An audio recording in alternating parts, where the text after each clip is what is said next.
سب سے بڑے ذمہ دار جب علی محمد خان نے اٹھ کے اسمبلی میں قرارداد پیش کی کہ جو بچوں اور عورتوں کے ساتھ زیادتی کرتا ہے اسے سریعام ٹانگوں سے پھانسی دو،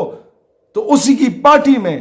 اور پیپلز پارٹی میں جن لوگوں نے اس کی مخالفت کی وہ لنڈے کے کرائے کے نامرد قسم کے لبرلز اور سیکولرز، سب سے بڑے ذمہ دار وہ لوگ ہیں۔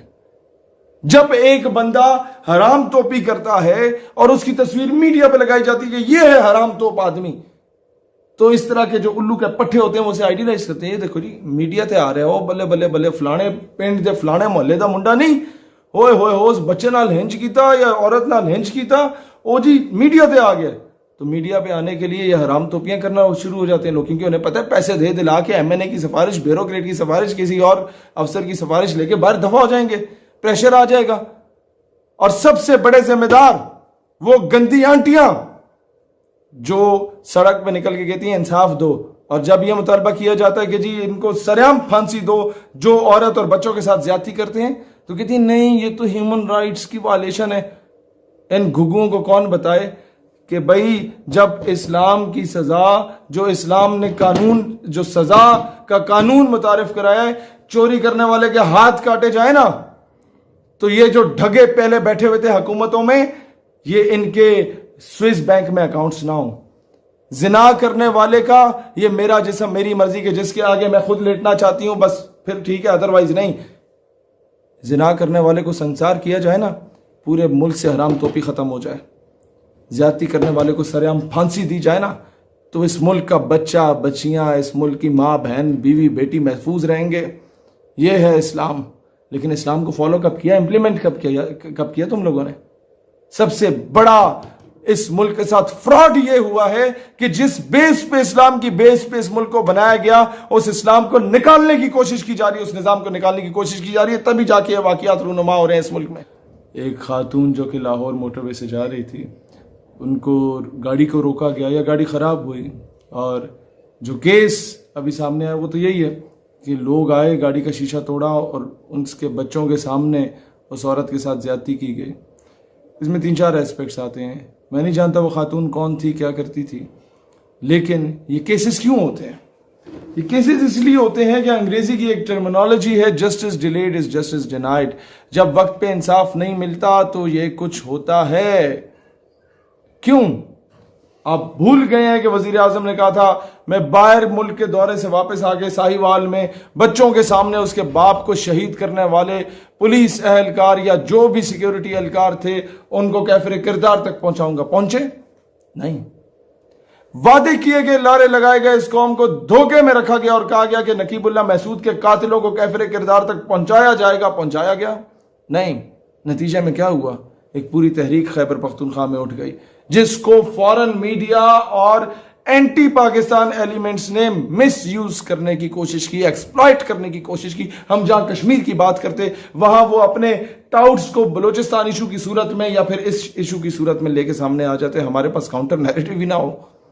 کیونکہ یہ جو ڈھگے بیٹھے ہوئے پالیسی میکرز ان کے پاس کچھ ہے ہی نہیں، انہیں کچھ نہیں پتا ہم نے خالستان میں کیا کرنا ہے، تلنگانہ میں کیا کرنا ہے، آسام میں کیا کرنا ہے۔ انصاف کیا ملا؟ انصاف ملا، ہاں، آسیہ ملونوں کو آؤٹ آف نو ویئر ملک سے باہر دفع کر دیا گیا۔ نہیں ملا انصاف تو 16 سال جس پہ سیاست کی اس عافیہ صدیقی کو آج تک انصاف نہیں ملا۔ 2 سال ہو گئے ریاست مدینہ کے امیر المومنین سے پوچھو نا اس کے ورکروں کہ قوم کی بیٹی واپس کیوں نہیں آئی، اس کے نام کو بیچا۔ تم لوگ کیا سمجھتے ہو؟ عورتوں کی ننگی ننگی رانے دکھانے کے بغیر تو تم لوگوں کے وہ صابن کے اور شیمپو کے وہ اشتہار نہیں چلتے۔ نیم برہنہ حالت میں جب تک تم عورت کو کسی بل بورڈ پہ نہ لگاؤ تم لوگوں کے 3G اور 4G کے ایڈ نہیں چلتے۔ کسی نے سم بیچنی ہو تو عورت کو سامنے لا رہے ہیں، کسی نے کوئی دوسرے موبائل کا موبائل کارڈ بیچنا ہو تو اس کی ایڈورٹیزمنٹ کے لیے عورت کو الٹا لٹکا کے اس کا پورا فگر سامنے کیا ہوا ہوتا ہے۔ کسی نے پرائیویٹ سکول میں اگر اپنے بچوں کو بھیجنا ہے تو کئی اس طرح کے OA لیولز کے سکول ہیں جنہوں نے بچیوں کے وہ صرف فراک پہنی ہوتی ہے، نیچے کچھ بھی نہیں پہنا ہوا ہوتا ہے، کتنی سی وہ انڈرویئر دی ہوئی ہوتی ہے کہ جو ڈرائیور بیٹمین یا جو بندہ وہاں سے گزرا انہیں لینے آئے یا لے کے جائے، اگر اس میں وہ حیا کا ایلیمنٹ نہ ہو یا ان کا انکل چاچا ماما کوئی آئے تو اس کی ذہن میں کیا خلاصت جائے۔ یہ نظام ہم پہ امپوز کیا جا رہا ہے اور پورے ملک کی ایلیٹ ان کے بچے وہاں پڑھ رہے ہیں، اور ایلیٹ سے ہی تو یہ سارا سٹیٹس بنتا ہے، کیونکہ ایلیٹ کلاس جو کرے گی وہ ننگی پھرے گی، تو ہماری قوم کے جتنے بھی گئے گزرے لوگ ہیں وہ انہی کے پیچھے ننگے پھریں گے، وہ کپڑے پہننے کی کہیں گے نہیں کپڑے پہننے چاہیے، کیونکہ جس کی بڑی گاڑی ہے، جس کے پیچھے 2-4 گارڈز پھر رہے ہیں، اس الو کے پٹھے کوئی فالو کرنا ہے، کوئی بندہ بندے کا پتر بن کے تمہیں کوئی بات سمجھانا چاہے اسے تو فالو نہیں کرنا ہے اس قوم نے، جہاں مداری جا کے بندر کو نچائے اس کو فالو کرو گے، کوئی بندے کا پتر آ کے تمہاری تربیت کرے تو بولو گے کہ یہ تو اپنی سیاست چمکانے آیا ہوا ہے۔ تو جب تک یہ قوانین لاگو نہیں ہوں گے، اور پھر ایسے 2 ٹکے کے اداکار آ جاتے ہیں جو کہتے ہیں کہ جی ارطغرل جو ہے یہ پتہ نہیں عجیب قسم کا آدمی ہے یا غلط جامع ہے، تم لوگ جو جناب جن غلاظت کے قسم کے ڈرامے کہ سسر اپنی بہو کے ساتھ جو ہے اس غلط کاریوں میں پڑا ہوا ہے، یہ ڈراموں میں دکھاؤ، تم اپنے ڈراموں میں دکھاؤ کہ قندیل بلوچ تو بڑی اچھی خاتون تھی، وہ تو جسم فروشی کرتی تھی اپنے ماں باپ کا پیٹ پالنے کے لیے، بھئی الو کے پٹھو یہ بھی تو دکھا سکتے تھے کہ وہ آٹا گونڈا کرتی تھی، وہ سلائی مشین لگاتی تھی تاکہ اس سے کماتی اور اپنے یا جھاڑو پوچھا مارتی اور اپنے ماں باپ کو کھلا پلا دیتی۔ تم لوگ قوم کی بیٹیوں کو کیا سکھا رہے ہو کہ ماں باپ کے پاس اگر پیسے نہیں ہے تو جا کے اپنا جسم بیچ کے آؤ؟ کیا آئیڈیلائز کرایا جا رہا ہے اس قوم کو؟ سنڈریلا پڑھائی جا رہی ہے کہ ماں باپ سے چھپ کے شہزادے کے ساتھ بھاگ گئی، یا ایک چائے کے اشتہار میں یہ دکھایا جاتا ہے کہ جناب ماں باپ سے چھپ کے کس طریقے سے بوائے فرینڈ سے ملنا، اور ماں باپ دیکھتے ہیں کہ جی یہ پکڑی گئی بیٹی تو مسکرا رہے ہوتے ہیں، خیر کوئی بچہ کوئی بات نہیں، تمہاری منگنی کرا دیتے ہیں۔ ان چیزوں کو آئیڈیلائز کرایا جا رہا ہے۔